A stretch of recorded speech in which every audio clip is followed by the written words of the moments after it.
I think when you think about 5 to 15 years from now, you will have many more of what you just said. I think the National is an iconic trading card event. But when I think about Fanatics Fest, the fact that it's bringing so many sports fans who then trickle into the hobby, I think this will be, over time, one of the most significant onboarding platforms for the hobby.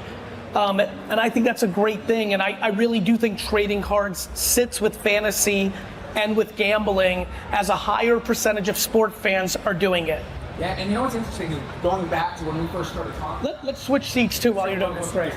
So what's interesting is if you look at the company, make some noise for GaryVee. You gave me a round of applause. Now that we can do it. Make some loud noise for the legend GaryVee. Jets fans.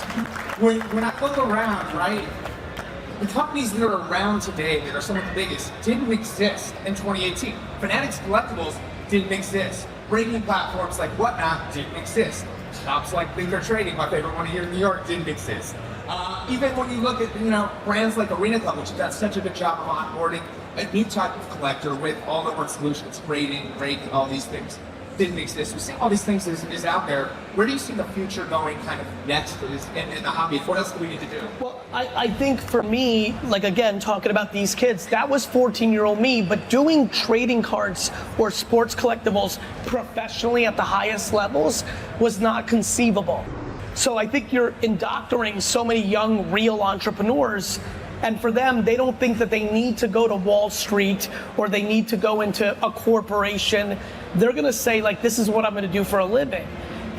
And I don't think that means that they're just gonna be dealers. They're gonna invent the AI grading company. They're gonna invent the new, look what I did. I grew up with this stuff, and I invented VFriends to go along with my collecting. So, I think you're gonna continue to see more and more companies grow. I have to get right into actual sports for a minute. I see a Vikings fan sitting there. I see my fellow Jets fans sitting there. I gotta go to this question. Obviously, when you draft a quarterback, Skee is a huge Vikings fan. When you draft a quarterback early in the first round, you have all these dreams and excitement. Obviously, it's devastating, and it happens so infrequently when the kid gets hurt in preseasons, out for the year.